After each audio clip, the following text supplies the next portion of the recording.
यही सब कर रहा हूँ।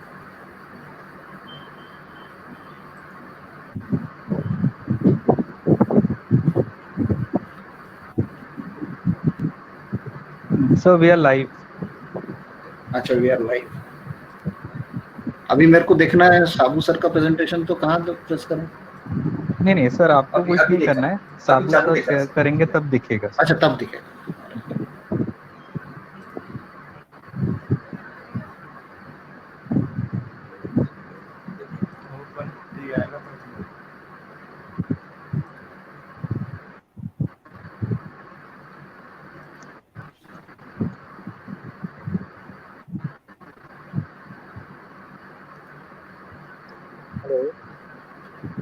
So we are live. I'm audible? Yes sir. Yeah. Saboo sir, we'll start? Yeah. Yes. Okay. Good evening, everybody. This is the second session of a web series by Maharashtra College of Radiology and MSBIRA. We are covering conventional radiology system by system. Today we have two lectures. First lecture will be by Dr. Suresh Saboo sir. Sir is Professor and Head, Institute of Medical Research and Medical College, Badnapur. Sir is a very senior consultant radiologist at Jalna. He was Vice President of IRI as well as President of MSBIRA. And Sir is Chairman of the Social Security Scheme of IRI. And Sir is a marathoner too. So last time we had listened about neonatal chest radiograph. Today he'll cover pediatric chest radiograph. And second speaker is Dr. Kajal Mitra sir. He is Dean in KP Salve Institute of Medical Sciences and Lata Mangeshkar Hospital, Nagpur. He had been teacher since last almost 30 years and has served government of Maharashtra also. And he was president of Vidarbha chapter of MSBIRI. So I request Dr. Suresh Saboo sir to start his deliberation. Thank you. Thank you, Prashant. Can you hear me? Yes, sir. Okay. At the outset, I thank Maharashtra College of Radiology for giving me this opportunity.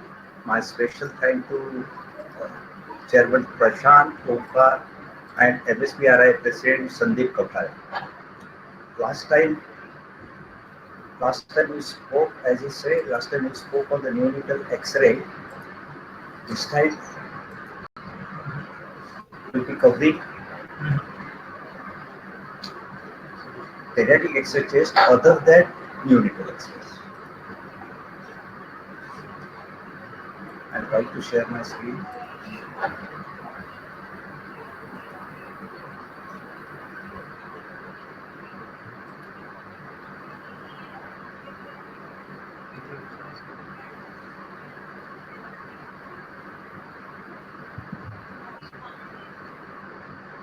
The pediatric X-rays are different from the adult X-rays. We have a thymus here, which is not seen in the adult. Sir, your screen is not seen yet. Not seen. Okay, I'll try it again. Okay.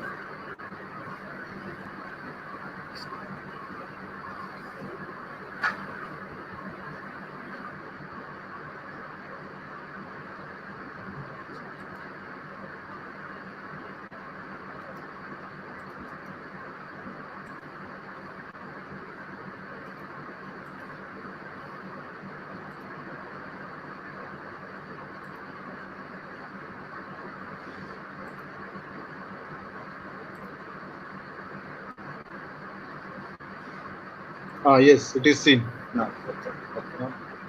So, how the pediatric X-rays are different than the adult X-rays?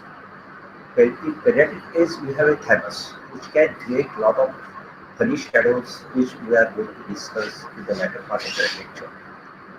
Secondly, most of the films are taken in lying down position because many times, especially the child below the 2 years of age or 3 years of age, he cannot stand. As far as we should try to take in the vertical position, either a P or AP, but if it is not possible, then we have to take the lying down position only. Many films are obtained where the child is crying and crying. He is very much frightened as soon as he enters into the X-ray room. Many pathologies in pediatric age are also different than that of adult. What are the technical aspects as far as pediatric X-rays are concerned? You have to take X-ray in the inspiration. That is again a big difficult job where the child is crying and calling. We know the crying is a expiratory phenomena. But then after some cry, he has to take the inspiration. And that is the time where you have to shoot the X-ray. Penetration is not a big issue in the era of the DR and CR. You can adjust your screen on the console. You can adjust any contrast, darkness, brightness, everything. Rotation is a big issue. Rotated film, it causes many problems in the reporting. So as far as possible, both the crankles should be symmetrical on the film, and one must avoid to take a non-rotated film. Rotated film, especially in the diagnosis of foreign bodies and all that, it creates a big issue. So we must obtain a non-rotated film. Blurring because of respiratory movement. Okay, it's a big issue, but I tell you that is in our hand. How? Most of the department, including most of the center, most of the medical college, they have the larger unit, 300 mA, 500 mA, 800 mA, like that. What we can do, we can give in very low exposure timings. If you ask me at my center, I give zero point 0.02 or 0.03 seconds. You can use a MA station of 300 or 500, whatever you want. If you are using the station of 300 mA, and if I am giving 0.02 second, then MA has come to be 6. I believe 6 MAs is more than enough. You can increase your KV from 550 to 700. And at 0.02 or 0.03 seconds, I am very sure you can avoid all sort of movement. You can avoid all sort of respiratory movement on the film as well. Thymus, as I said, it causes many big issues and very different type of shadows. Thymus, we know, is a soft structure located in the center of the mediastinum, in the superior mediastinum anterior. It has got two lobes. Okay? Thymus should not normally thymus should not be seen after 3 years of age because it is obscured by the sternum. Let us see what are the types of shadow thymus causes on the pediatric X-ray. Here, one, can you see? This is the typically a cell type of shadow. Lateral border of the thymus has to be sharp. Dr. Kajal is going to tell us any mediastinal pathology or anatomy will cause the sharp lateral border. This lower border you can see here is a sharp again. Really, nobody knows why it is sharp, but there are many theories. Probably the minor feature here, it prevents the downward migration of the thymus here. So this is typically the same sign we call it. It is not always seen, but few of the X-ray can show this typical appearances. Appearance number 2, what you see here, this is the thymus here, mainly on the left. Some part of the thymus is also seen on the right as well. Pattern number 3, you can have an absolutely symmetrical pattern on either side, as you see here. Here again, more or less symmetrical pattern. Here the cell sign is also seen, and here thymus is dominantly on the left side. Nothing seen on the right side. Still, it is a normal. But sometimes some problem can happen. Here is a case which was referred to our centers for the opinion. It was a day 2 of the child, and it was reported as a large thymus on the left side. But the pediatrician called me and saying the child is having a lot of respiratory distress. We were looking to the film, and what we have seen, there is a large opacity in the left hemithorax. And more important, there is a tracheation. As I said, thymus is a very soft structure. Normal thymus will not cause any mediastinal shift or any tracheal shift. More important, what we could see is a crescent air shadow below the opacity. We took the baby to the ultrasound room and we saw that there are 2 large cysts. We made the diagnosis of CCAM type 1, but the pediatrician said he wants CT. The CT of the baby was done and it showed the classical CCAM type 1. You can see one cyst here, another cyst here, and here is the normal thymus. This is the heart which is displaced by these two large cysts. So sometimes this problem can come. You must be aware that whether it is a normal or it is abnormal. As I said, thymus will not deviate any normal mediastinal structure. It is a soft structure. Coming to the various thymic signs. Cell site, as I already told you, typical cell body, everybody knows it. Okay, this is a sharp lower border of the thymus, and this is the sharp another lateral border of the thymus, and this is a triangular shadow, typically seen as a boat cell. Okay. This is one type. Another sign in the thymus is a wave sign. How it is produced? Because as I said, thymus is a very soft structure. Even the anterior ends of the rib, anterior ribs, can you see here? They cause indentation on the thymic border, and typical wave sign is produced. You can see it on the left side, or you can see on the right side. Once you see that, you are sure that you are dealing with a thymus. This is the north side. What happens when the thymic shillouts interrupts with the cardiac shillout? Here, notch is produced. Okay, we call this as a notch sign. This notch sign either seen on the right side or seen on the left side, sometimes seen on the either side. This is very important. Spinnaker's sign. Okay, whenever you see this sort of appearance, both lobes of the thymus, they are elevated superiorly and laterally as well. Okay, can you see here? This always and always suggests you are dealing with a pneumomediastinum. There may be pneumothorax or there may not be, but whenever you see this Spinnaker's cell sign, this is always and always suggestive of pneumomediastinum. Friends, there are some pathologies which are present at the birth, but they are seen in the latter part of the life. Amongst that, Morgagni's hernia. Morgagni's hernia do not present, many times do not present immediately after birth. Child usually, as the child grows, he has got a lot of respiratory distress, repeated respiratory infection, and if you take the X-ray test, you may get this sort of a observation. What you see here the bowel loops herniated into the thorax. Here also faintly you can see what is Morgagni hernia. Morgagni hernia herniates to the Morgagni canal. Where is the defect in the diaphragm? Anteromedial aspect of the diaphragm will show the usually the defect. Okay. What are the organs commonly herniate into the Morgagni's hernia?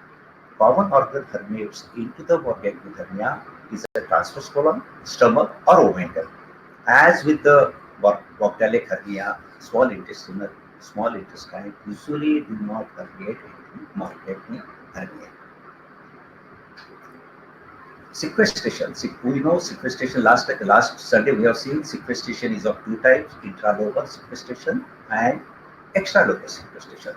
Extralobar type of sequestration is usually present immediately after the birth, whereas intralobar variety usually present in the latter part of the life with a repeated respiratory infection.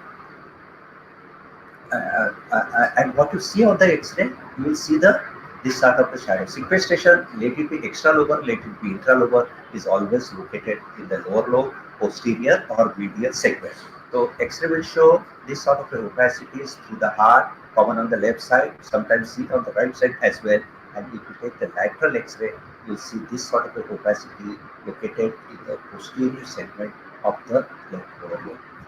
Anyway, you have made the suspicion of the sequestration on the plain field, but to operate it, surgeon, they always, as we know, the sequestration is supplied by the systemic arterial supply. So you have to demonstrate it. You can demonstrate it by ultrasound, which is very difficult. You demonstrate by CT angio or MR angio or by the conventional angio. So what we'll see is this opacity has got a supply from the aorta.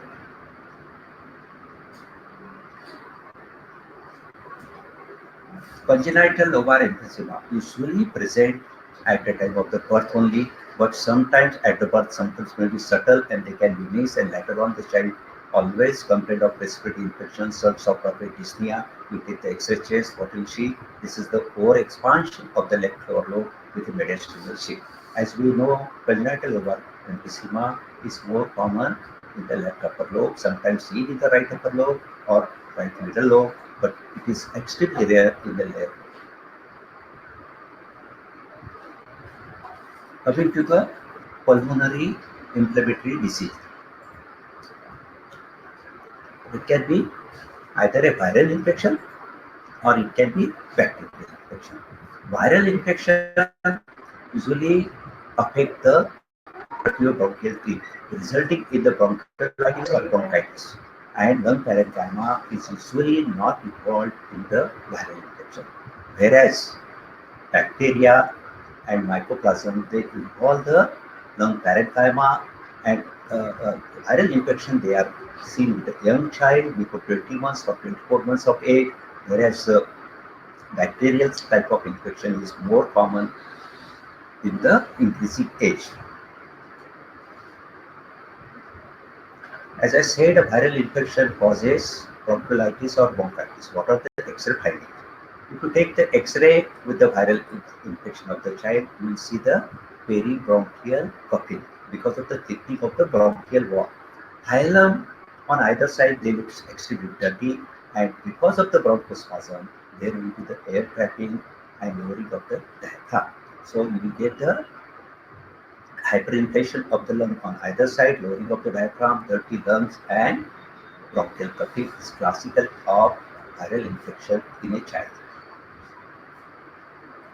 Bacterial pulmonary infection, common organism, they are Staphylococcus aureus, Haemophilus influenzae type B, and pneumococcus. X-ray finding, they will show only pneumonia. We cannot tell any specific organism just looking at the X-ray. This is the large opacity or a sort of a lobar consolidation in the right upper lobe. Look at the cardiac margin, which are hazy and they are ill-defined. Here again, you have a large patch of pneumonia here, large opacity, irrelevant opacity in the right peripheral region. Here again, you have this large opacity here. There is some mixed type of infection also, because what you see, there is a lot of air trapping and lowering of the diaphragm as well. Staphylococcal pneumonia, we can definitely suspect just looking at the film. What happened? In first 3 to 4 days, you have a lot of this inhomogeneous opacities in the right upper lobe, say anywhere. It is seen in this film, right upper lobe, there is an independent opacity, there is opacity in the right lower lobe, as well as there is a opacity in left lower lobe, seen as increased density through the left arm. What happened? After 3 to 4 days, you get a cavitation in this opacity. This is known as pneumatic seal. Whenever you see this sort of a pneumatic seal in acutely ill child, your diagnosis should be staphylococcal pneumonia, and nothing else. Why it is important? We know that there is a specific antibiotic for staphylococcal pneumonia, and staphylococcal pneumonia is prone to give very many type of complications like a pneumothorax. This pneumatocyst ruptures into the pleural cavity, either you get a pneumothorax or hydropneumothorax, or sometimes angina as well. Tuberculosis in the pediatric age differs from the reactation type of tuberculosis seen in adults. What happens when the bacteria are inhaled into the tracheobronchial tube? They cause a lobar consolidation, which is seen in any part of the pulmonary lobe. What you call it? Consolidation. What happens with the consolidation? There are 3-4 things which can happen with this consolidation. Either it will release and calcify, but the bacteria can remain dormant there. Some of the bacteria may transfer through the lymphatics to the hilar nodes, so you get a hilar adenopathy. Some of the consolidation, they can rupture into the pleural cavity, giving you the pleural effusion. Okay, if there is some vascular invasion, either from the hilar node or either from that lobar consolidation or consolidation, then you can get hematogenous spread, and the biliary tuberculosis will be seen with a characteristic uniform small nodules diffusely seen throughout the lung. So you can see that once bacteria is inhaled through this bronchial tree, they can cause a this sort of a lesion. This can be a subclinical, or this can disappear, or this can calcify. But what happens typically? Bacteria they transfer through the lymphatics to the hilar region, and what you see that a hilar adenopathy or paratracheal adenopathy. What we see here, this is a calcified cause lesion. Here you can see the pleural affection. So minor fissure, it is showing lot of fluid. So we believe that the cause lesion was very close to the minor fissure, which has involved the pleura, and there is subtle adenopathy in the right hilar region. But in this case, in other case, which a child was having repeated episodes of fever, he was running down, we could not see anything in the lung. But look at the right hilar, which is enlarged. So in the clinical scenario, if you see this sort of an appearance, your diagnosis should be primary complex. If the immunity of the child is less, what happens? This gross lesions will flare up in an adult type of tuberculosis.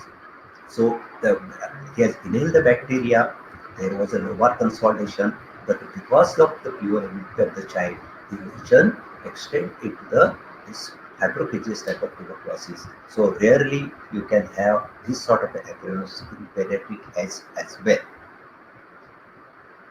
Biliary tuberculosis, as I said, diffuse, uniform shadows in the both lungs. You can see this biliary shadows here, which has enlarged and magnified here. Naturally, this child has to be very sick, very toxic, lot of high-grade fever. In addition, you will get hepatosplenomegaly. Pleural effusion. What happens when there is a free fluid in the pleural cavity? This first is CT angle is obliterated. You cannot see the diaphragmatic major. As the fluid increases, it will classically cause the secor like the picture. But sometimes what happens when you see the pleural fluid here, okay, subpulmonary type of effusion. Only the diaphragm is elevated. Look at the mediastinal shift in both the things. Okay, here the mediastinum has shifted to the right. Here also it has shifted to the left. So this was a sort of a subpulmonary type of effusion. Costal surface. So you will see the costal margin. Just looking at the pleural fluid, you cannot take whether it is exudate, transudate, or whether it is a pus. So in etiology, you cannot take, but, and that is how the pleural effusion in the pediatric will be seen. Sometimes you can get a lamellar type of pleural effusion. That is again common in the pediatric age. The fluid is of the costal surface. We know the fluid can be continuous with the mediastinum, so the fluid here can also enter into the mediastinum pleural space. Pneumothorax, as seen in adult, nothing great in that, but you will see no lung marking here. There is increased translucency, and this is the collapsed lung here with a mediastinal shape. As I said in my lecture last Sunday, sometimes especially in the young child, you can get this sort of a skin coat. You can confuse this with a pneumothorax. But see, this line is going far away below the on the hepatic shadow as well, and lung marking are well seen beyond this line as well. So this is just a skin coat. Hydropneumothorax, fluid and air into the pleural cavity, and classical air fluid level is seen. In this case, as I know, it was a case of the staphylococcal pneumonia. Usually, our standard teaching was never comment on the collapsed lung. Look at the mediastinal shift as well. Foreign body, you have to diagnose. We have to diagnose. No excuse. And that X-ray is the best modality. What happened? Partial type of obstruction is more common in the foreign bodies than the complete obstruction. What I mean, air can go in but cannot come out. Okay, ball hole type of obstruction. Okay, what happened? Then there will be lot of air trapping inside the lung, giving the lung hypertransfluter. Okay, look at the tongue which has been lower down and flattened. And more important, look at the vascular marking. There is a spleen. They are separated because of the hyperinflation. And look at the mediastinum, there is a mediastinal seal. Okay, and here again we have a opaque type of foreign body which is bit rare. Again, same appearances, forward type of appearance, some air trapping in the right side. Okay. When such type of appearances are there, it's easy to diagnose a foreign body. But what happens if the subtle appearances are there? Then you need absolutely good film on the screen. You have to lower down the contrast, brightness on that. You have to speak with the consultant and ask the clinical history where the air entry is reduced on that side, and based on that you have to do diagnosis. But anyway, you have to diagnose. Features are very common: air trapping, lowering diaphragms, playing out vessel, and mediastinal shift with the partial. Foreign body can get impacted either in the main bronchus or in the lobar bronchus. What you see here is a complete obstruction of the bronchus, causing the complete collapse of the leg lung and large volume loss with the mediastinal shift. So, complete obstruction in PTC in the given history. CST itself is a big subject. Just I will show few films. As soon as films, any pediatric X-ray comes in front of you, you should able to make out you are dealing with a CST or not. What happened here? There is a slight cardiomegaly, a slight promise of the right ventricle. So more important, you will see the lot of blood vessels, what you call pneumonic vessels. So here you are dealing with a left to right shunt. Here again there is a cardiomegaly, there is a lot of congestion or pneumonia on either side, and there is some sort of a hyperperfusion failure. If you get isolated dextrocardia, meaning that there is no situs inversus. Liver is seen on the right side, so situs solitus, and heart is on the right side. When you get isolated dextrocardia, you are dealing with a complex cardiac disease. Okay, if there is a situs inversus as well, then probably the heart disease, congenital heart disease may be absent, but so isolated dextrocardia always and always is associated with a complex cardiac disease. Here what you see, this is a typical right ventricular hypertrophy. Okay, aorta is on the right side. Look at the lung field, polyubic lung field. Vessels are extremely less in number and size as well, giving you this site of the heart is known as a boot-shaped heart. Classical picture of the Haller's technology. Sometimes there can be a large cardiomegaly, some sort of a venous. This one we are dealing with a dilated cardiomyopathy. I must thank my technician Victor who brought this film to my consulting room, saying me that this child is having some history of the trauma and there is a swelling at the clavicle. Just with his history, I must thank him. I could make a diagnosis of the green stick fracture of the clavicle. So, friends, you must always see the clinical history before you make your final opinion. Sometimes you can get this sort of a multiple weak fracture. Again, that is a fluid collection in the pleural cavity. Okay? Thanks to the lockdown, RTA cases are less. You can have a severe injury like this, multiple rib fracture causing pneumothorax. There is air in the mediastinum as well, pneumomediastinum. There is air in the subcutaneous tissue, what we call it, surgical emphysema. Thank you, friends, for the question sharing. Thank you very much. If you have any question, I will try to answer. Thank you, sir, for the beautiful demonstration of all pediatric chest X-rays. Indeed, pediatric chest X-rays are sometimes difficult as they are taken in supine position. But careful visualization or careful techniques may help us in reaching a proper diagnosis. Thank you again. I now request Dr. Kajal Mitra, sir.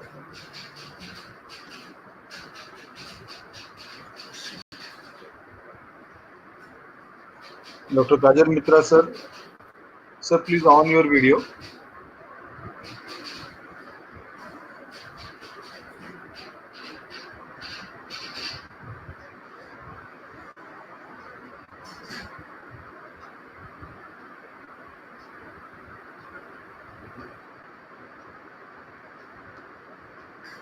Hello.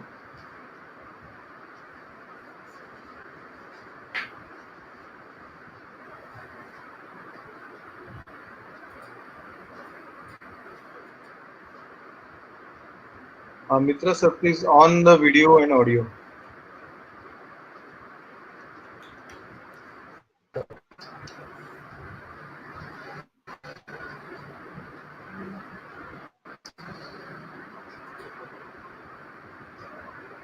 Hello.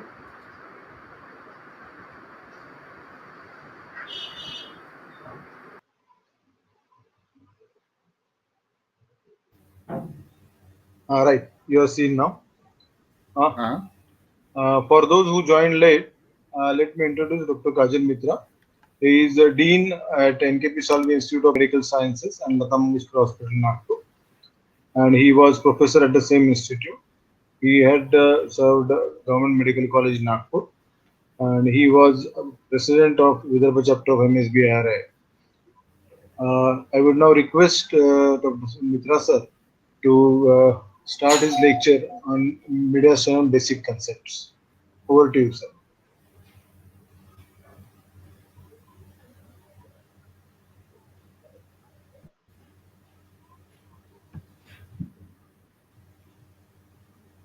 Prashant, can you see?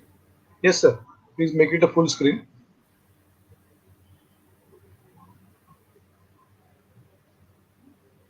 Now can you see? Yes, sir. It's perfect. Okay, so I start now. Yes, sir. I thank Dr. Prashant Omkar. Am I audible? Yes, sir. Okay. I thank Dr. Prashant Omkar and Maharashtra branch of IRI for this opportunity given to me, as well as I congratulate the association for this initiative taken during the COVID era. I don't know how long the COVID era will last, but this is the only way to contact, maintaining a large distance between us. Today I met Dr. Saboo after a long time on this platform. Was very happy to see him. Coming to Medistinum, I will cover the basic consideration of Medistinum. Why I chose this topic when Prashant offered me few options was because there have been many types of divisions proposed right from the days before X-rays were discovered to the present era of CT, MR, FDG, PET CT, and all. So, what's the basic problem?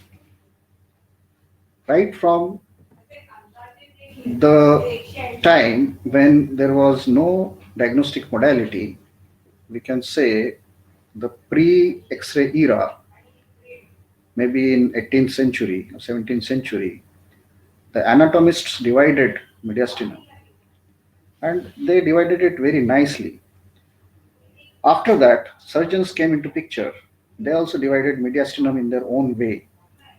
And the latest entrants were radiologists who divided the mediastinum based on X-ray, especially the lateral X-ray. The most commonly used scheme in the clinical practice of the clinicians they use is the Shields classification system, whereas the radiologists have used Fraser and Parry, that is nothing but modified anatomic classification, then Felsen, then Hitzman, Zilak, and Witten models. These were widely used by radiologists at different times in different places. Every institute or every region has its own way of following mediastinal classification. There is a significant difference in the terminology and methods of mediastinal compartmentalization among these schemes, and that this basic fact has resulted in confusion among healthcare providers. And especially, I believe there may be many residents, students, PG students today amongst the audience. When they come to radiology department and they are confronted with mediastinum, they really do not know what system to follow. Most of the radiologists and surgeons, they usually they don't agree with each other on the classification. And being a radiologist, we tend to follow, or we believe that Felsen was right, because of two reasons. Felsen was a radiologist, and Felsen proposed Silhouette sign, the most famous sign a radiology student learns during his residency. Sorry to interrupt, sir. Yes. You can increase the volume of your computer from the lower tab. Voice is coming little bit low. Is it okay? Increase it. Yeah, other way. Make it 100. Right. Is it okay now? Yeah, it is better, sir. Thank you. Okay. So whatever I said probably was lost now. Is it so? It was little less audible. It's okay. Do I repeat what I said? You can continue. Okay, I will continue. So the most commonly used scheme in the clinical practice was Shields classification system. Clinicians basically believed in this system, whereas the radiologist believed in modified anatomic classification, that is Fraser, then Felsen, then Hitzman, Zylac, Witten. They were used in different regions, in different institutes differently. What created the confusion was the terminology and the methods of compartmentalization. We will see one by one how this happened. The first classification or the division of mediastinum was seen rather. It was done by whom I really do not know, but it was seen in Gray's Anatomy. We all have read Gray's Anatomy, or at least we know of Gray's Anatomy. We may not have read it actually. So in Gray's Anatomy, they discussed the classification or the division of mediastinum into basically superior and inferior parts. The inferior part was again divided into three parts: the anterior mediastinum, middle mediastinum, and posterior mediastinum. The middle mediastinum contained pericardium and its contents, as well as the major vessels and airways. The anterior mediastinum would be anterior to the pericardium and posterior to the sternum, and the posterior mediastinum would be posterior to the middle mediastinum and anterior to the thoracic vertebrae. So this was basically the first classification, that is the anatomic classification. The second was known as modified anatomic classification, and the modified anatomic classification is also called as Fraser's classification, Fraser and Paré et al. Classification. This classification used lateral X-ray chest because by that time the X-rays had evolved. The anterior mediastinum extends from anterior margin posterior to the sternum to the anterior margin of the trachea above and the posterior pericardium lower down. Another line which traces along the anterior spinal margin. The region between the two lines is middle mediastinum, and the region behind the second line is obviously the posterior mediastinum. So this is posterior mediastinum, this is middle mediastinum, this is anterior mediastinum. So this was the modified anatomic classification. Then a classification was described by Felsen. This classification used again let me tell you one thing. Both these classifications, they deleted the superior mediastinum part. They divided mediastinum in only three parts: anterior, middle, and posterior. So in Felsen's, the anterior line is the same, that is, which traces the anterior margin of the trachea and the posterior pericardium. Anything anterior to this and behind the sternum is anterior mediastinum. Anything between these two lines is middle mediastinum. Now, what is this second line? The second line Felsen drew 1 centimeter posterior to the anterior spinal margin. This is the anterior spinal margin, 1 centimeter posterior to it. The second line drawn. Now this line divides middle and posterior mediastinum. So anything behind this is posterior, anterior is the middle mediastinum. So this is what actually the Filson meant by dividing mediastinum. The line 1 centimeter behind the anterior spinal margin. We were very happy with the Felson's classification being radiologized. As I told you earlier, you may not have heard it. I will again repeat it. We believe we are very happy with the Felson's classification because of two reasons. One, Felson is a radiologist, was a radiologist, sorry. And second is because of the Silhout sign he proposed. And the Silhout sign is the first and foremost and the most important sign that we see in chest, and we discuss in chest, and we use in chest radiography. And it's, I would say, it's of much use to we all, radiologists as well as the clinicians. Now, what Silhout sign means? The Silhout sign means, in short, basically, when two structures of equal density are in close approximation with each other, each density will lose its margin, will not be seen on X-ray. That is what, in short or in simple language, the Silhout sign means. We will see it in detail later.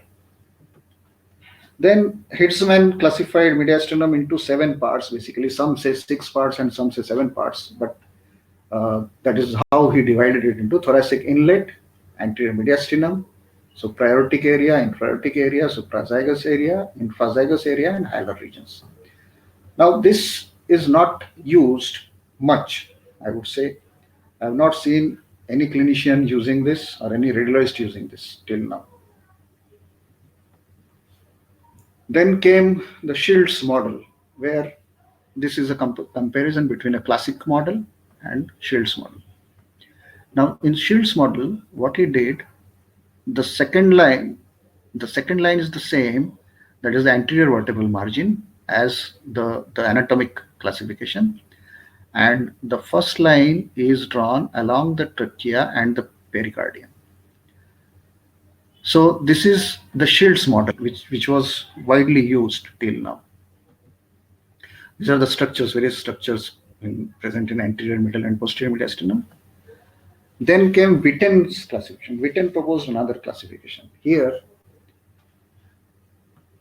again, what happened here was the line is drawn along the anterior tracheal margin, then anterior pericardium, and up to diaphragm, then the posterior sternum. Now, this is the anterior mediastinum. So here, the heart and the pericardium do not lie in the anterior mediastinum as Felson's or modified anatomic classification. The heart lies in the middle mediastinum. The second line, the middle mediastinum extends from, includes trachea and the pericardium and its contents. The third is the posterior mediastinum behind the tracheal line and the pericardium line. So from here, everything is posterior mediastinum. So this is Witten's classification. In Witten's, these are the boundaries, and as I described, and these are the contents. We all know the contents. Let us talk about contents now. In Witten's classification, the contents of anterior mediastinum are thymus lymph nodes mainly, and fat and internal mammary vessels. In middle mediastinum, as we described earlier, the contents would be heart and pericardium, ascending and transverse aorta, SVC, IVC, various vessels, trachea and main bronchi, lymph nodes, phrenic and vagus nerves, and recurrent laryngeal nerve. While in the posterior mediastinum, the contents would be esophagus, descending aorta, azygos, hemiazygos, thoracic duct, vagus splanchnic nerves, fat, and lymph nodes. Now, till now, the division of mediastinum was done on X-ray, lateral X-ray chest. In fact, as we all know, the CT scan was invented, a CT scan was introduced first in 1970s, early 70s, 74, 75, for which Cormack and Hounsfield won the Nobel Prize in 1979. So in 1917, 1970s, there was no CT scan, obviously. So everything was done on X-ray. But I would have expected a classification of mediastinum in, say, early 80s or maybe late 80s or 90s. But no, it came in 2014, as late as 2014, when Japanese Association for Research on Thymus, that is JART, they proposed a new classification based on CT scan for the first time. According to this classification, again they took the same standards as the anatomic classification, that is superior and inferior. So superior is the same, where the line passes through the xiphisternum joint and manubrium and the sternal joint and goes back to lower margin of the T4 vertebrae. So superior and inferior. The inferior was again divided into anterior, middle, and posterior. And this is how it is depicted. The green is the superior mediastinum, the green superior, the yellow is middle, and the blue is posterior mediastinum. The pink is anterior mediastinum. So this is how the Japanese association described for the first time a classification based on CT scan. Here, as you see, the posterior mediastinal cutoff point is end of the transverse process here. So up to the end of transverse process, the posterior mediastinum extends. This is constant in any further classification also. This is as we go lower down. So this is another classification. And of course here, the line is 1 centimeter posterior to the vertebral margin, anterior vertebral margin. So this is same as Felson's. So this is a combination, we can say, combination of anatomic, modified anatomic, and Felson's classification depicted on CT scan. And it makes sense that we do now classification on CT scan, because in a case of mediastinal mass, no case of mediastinal mass is diagnosed fully on X-ray now. Primarily X-ray is done, and if we suspect a mass, there are subtle changes of presence of a mass, we have to do a CT scan. That also multi-detector CT nowadays. So a multi-detector CT is the norm and the gold standard for all mediastinal pathologies. So any classification, any division of mediastinum has to be based on CT scan rather than plain X-ray. This is how they described the chart.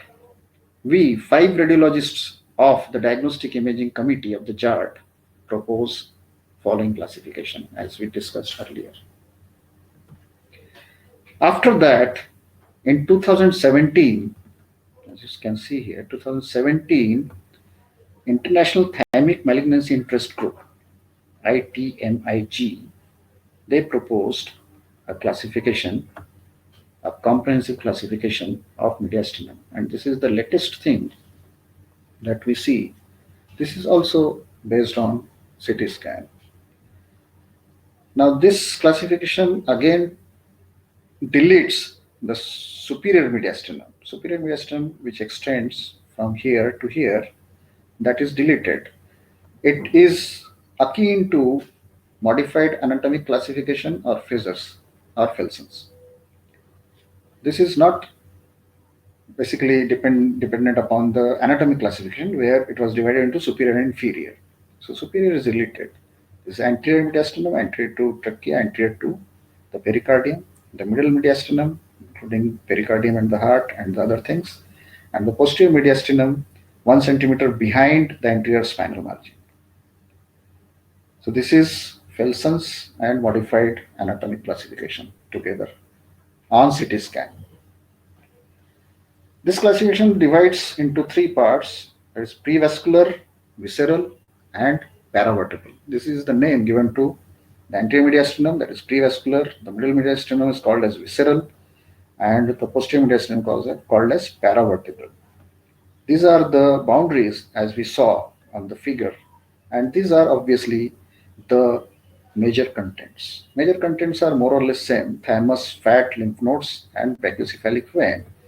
In prevascular or the anterior mediastinal compartment, we always talk of 4 T's, isn't it? Now, which are these 4 T's? The first T is obviously thymus. The second T is obviously, it's not interactive session, so I have to answer my own questions, isn't it? So it's thymus and thyroid, which at times extends into the anterior mediastinum, the terrible lymphoma. The third one is terrible lymphoma. To make it T, terrible word has been added, and obviously the fourth is teratoma or a germ cell tumor. So these are the 4 T's, major 4 T's of the anterior mediastinum. And the middle mediastinum of the visceral compartment, it's the trachea, carina, esophagus, lymph nodes, and anything associated, any mass is associated with these structures, and obviously the vascular structures. In paravertebral or the posterior mediastinum, the thoracic spine and paravertebral soft tissues. So here, obviously, the neurogenic tumors are the most common tumors that we see. Now, this is how the depiction of the classification, the latest classification that is there in the CT scan. This is the anterior mediastinum, the pink is the anterior mediastinum, this is the middle mediastinum, this is the posterior mediastinum. As I told you, posterior mediastinum may extend up to the end of the transverse process of the thoracic vertebra, up to here. So this is how the latest classification has been described. Now, one may see here that the pericardium wraps around the heart like this. So it may extend quite some extent around the heart. What are the tools for diagnosis of a mass? Let us discuss very simple and basic points. The tools for diagnosis as to where the tumor is originating. One is the center method or the epicenter method. The center method states that the center of a mediastinal lesion, defined as the center or epicenter. Center if the mass is round, epicenter if the mass is not round or oval or any other shape. You take out the center of the mass or epicenter of the mass on the axial CT image, which demonstrates the largest size of the mass, and if you can decide where the center lies, you can decide the origin of the tumor. For example, if there is a large tumor, the center lies in anterior mediastinum. So it is most likely to originate in the anterior mediastinum. Let me tell you, friends, these classification or these divisions, there is no anatomic barrier. Like say diaphragm, there is no anatomic barrier here. So one mass from one division may extend into another easily, and therefore a problem may arise as to the origin of the tumor. At such times, these methods, these tools for diagnosis can help us. So you take out the center or the epicenter of the lesion. In fact, the chart study that I told you just now, the chart of the Japanese Association for Thymoma, that method, they used the center method effectively localizing in 445 mediastinal masses. So therefore, the center method is very useful to us. The second is structure displacement method, which states that it is useful in scenarios in which very large mediastinal lesions displace organs from other mediastinal compartments, typically those that abut the compartment from which the lesion originated. For example, a very large prevascular or anterior mediastinal mass may posteriorly displace organs of the visceral mediastinum, that is the middle mediastinum, such as trachea, esophagus, or heart. So they will displace, they will not disturb their arrangement. This is what it means. So if it disturbs the arrangement of the structures in that mediastinum, that means it may originate in that mediastinum itself. But if it displaces as a whole, then probably it is arising in the other mediastinum, part of the other mediastinum, that is anterior mediastinum. So these are the two tools, the center method and the displacement method, which can help us in diagnosing the origin of a mass in mediastinum. Coming to mediastinal reflections, as we know, there are many reflections or many lines that are seen in the mediastinum. And obviously, as we talk about the Silhouette sign. Silhouette sign also can be of use in determining the origin of a tumor in the mediastinum. One of them is hilum overlay sign, and there can be at times in middle mediastinum there can be right paratracheal stripe, which can be abnormal, and depending upon that we can diagnose whether the mass is present in the middle mediastinum. Then there is aortopulmonary window reflection, which again may mean if there is a disturbance here, it may mean that there is a mass in the middle mediastinum. The disruption of azygoesophageal recess may mean that there is a mass in the posterior or middle mediastinum. And obviously, paraspinal lines, if they are disrupted, it means the mass is in the posterior mediastinum, and which may be obviously a paravertebral mass. There are certain lines like anterior junction line, where anteriorly the two lungs meet. Here on CT scut you can see nicely what is anterior junction line, where the two lungs meet anteriorly. It is seen on X-ray chest as a very subtle line here in this region. If there is a mass in the anterior mediastinum, this junction will not be seen. So a large mass in the anterior mediastinum here, as you can see, there is a lobulated large mass. Obviously, the diagnosis is a lymph node mass in the anterior mediastinum. But how do we say that this is in the anterior mediastinum? Because you can see hilum through it, isn't it? This is the hilum which is seen through it. So if the hilum is seen through it, that means hilum overlay sign is there. Hilum overlay sign is positive.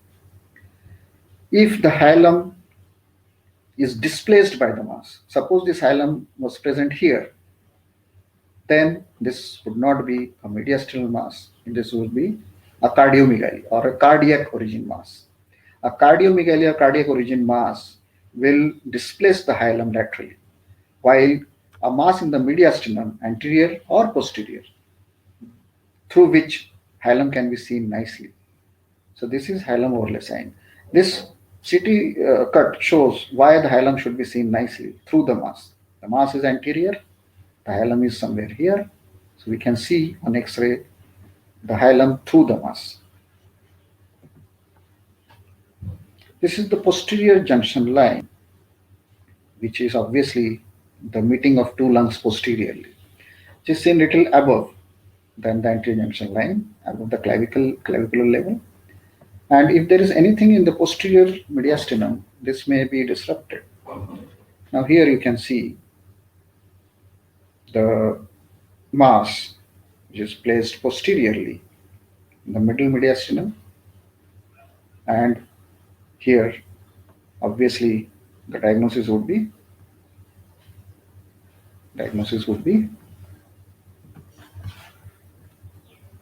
bronchogenic cyst, because these cysts are common here in relation to the bronchus.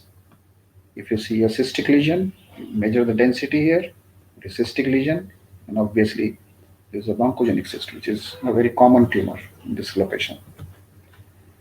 Then there is right paratracheal stripe. The right paratracheal stripe is very nicely seen as a thin band along the right margin of the trachea. This is around 1 to 4 mm in thickness. Usually in radiology everything is 3 mm, but this is 4 mm. So up to 5 mm we take it as normal. Above 5 mm it is abnormal. So right paratracheal stripe more than 5 mm is abnormal. This is why the right paratracheal stripe is seen. Here you can see the thin stripe, the right paratracheal region, and the X-ray passing tangentially through it. The basic properties of X-ray, if you recall, the X-ray is passing tangential to it. This will be seen as a line. Now in the same region, there is a mass. You see in the paratracheal region, this is trachea, the paratracheal region, there is a mass. You don't see paratracheal stripe here. So we can say the paratracheal stripe is widened to a great extent. So therefore, the mass lies in the paratracheal region. Again, this is a mass where you can see the paratracheal stripe is gone. Obviously, this is beside the trachea. And another thing that you see as it goes above the clavicle, it merges with the soft tissues of the neck here. So what you can say here is that this mass is going anteriorly in the neck and anteriorly in the chest because the cervicothoracic sign is positive here. So that means this is anteriorly in the neck and anteriorly in the chest. So this has to be a thyroid mass component of thyroid in the mediastinum, right-sided goiter. Aortopulmonary window, as I talked about aortopulmonary window on a posterior anterior chest, the epicwindow reflection is seen, which is normally concave. Concave, we call it aortic knuckle because it looks like a knuckle and there is concave here. If this concavity is lost, that means there is a mass there. Now here, look at this X-ray. The concavity is totally lost. It has become convex more or less. So definitely there is something in this window region. And CT scan shows it very nicely. There is a lymph node in the aortopulmonary window. Azagoesophageal recess. Azagoesophageal recess is the interface between the right lung and the mediastinal reflection inferior to the arch of azygos vein. Here, what you can see is azagoesophageal recess going down like this, coming from here, where azygos vein lies, going down, down like this. We need a little penetrated view to see these lines. Why the azagoesophageal recess is seen is nicely seen on the CT cut.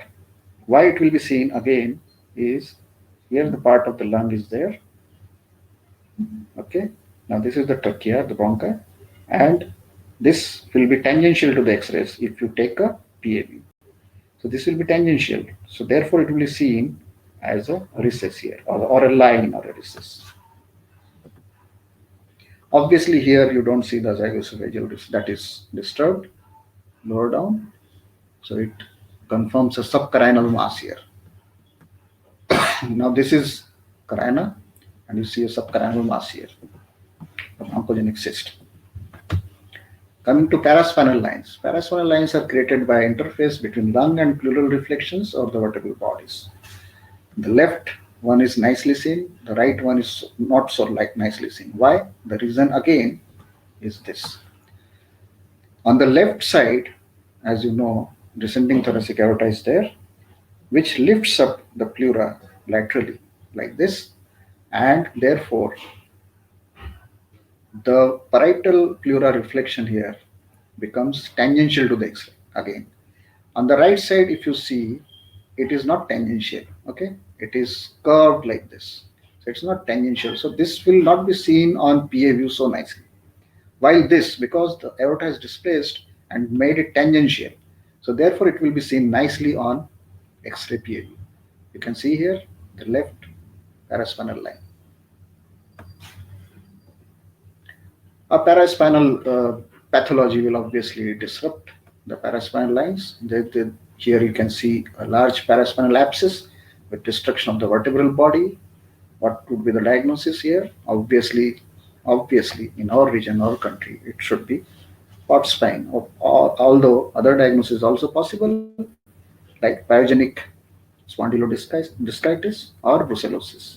Brucellosis usually does not cause such a large abscess, so it has to be either POTS or a pyogenic spondylodiscitis.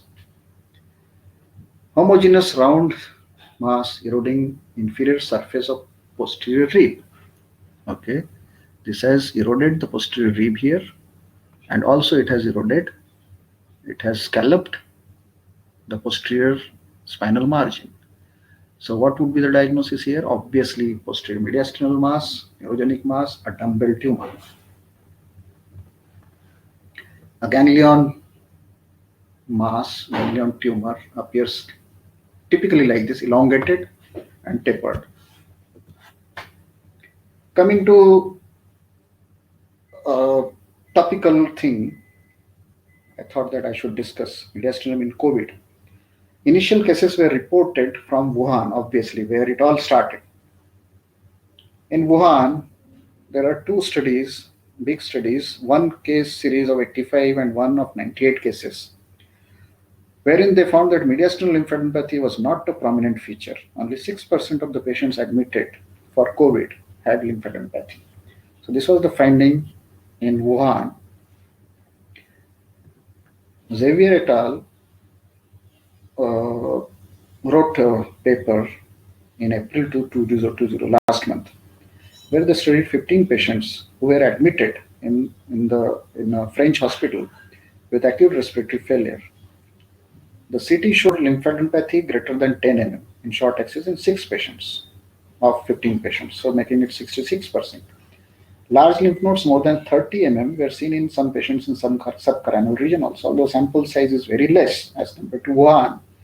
But still, this can be a variation which can be seen in severely ill patients, where 66% of the patients showed lymphadenopathy in the mediastinum. I also thought that I should discuss in brief about artificial intelligence in mediastinum. There are good papers on artificial intelligence in mediastinum, and there are extensive studies in non-small cell lung cancer. The studies were done on FDG PET-CT.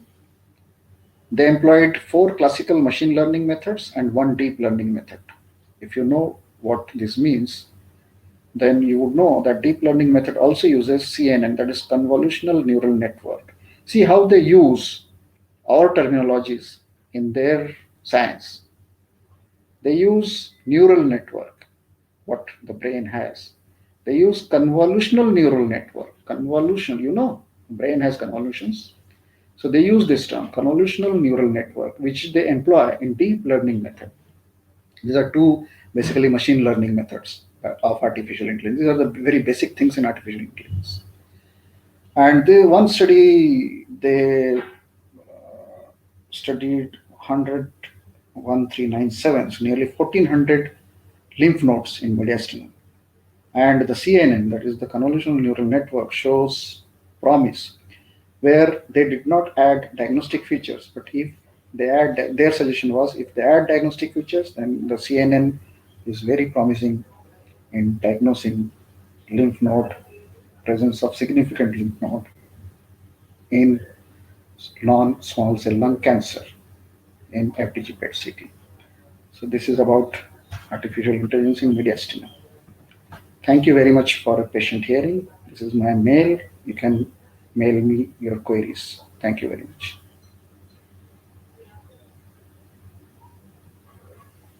Thank you very much, sir, for the beautiful demonstration of various classifications and how to differentiate the mediastinal lesion. If there are any queries online, we will solve it now. Or as you have informed your email ID, I will also post it in the chat box, and all the students attending this webinar can directly communicate with you. Yes, thank you, sir. Yeah, I thank Dr. Saboo sir and Dr. Mitra sir for Thank you, Prashant. sharing their time. I will not say valuable now because we are a little bit free. We are not that. For the participants, we'll meet again tomorrow for the lecture by Dr. Ravi Ramakant sir. He'll continue his last Sunday's lecture on chest, normal chest X-ray activity. Okay, so let us sign off. Amit, we can be off air. Thank you, sir. Thank you all. Thank you. Thank you. Bye. Bye. आपलं ट्रिपला जायचं राहिलं sir तिकडचं ते घर होतं तिथे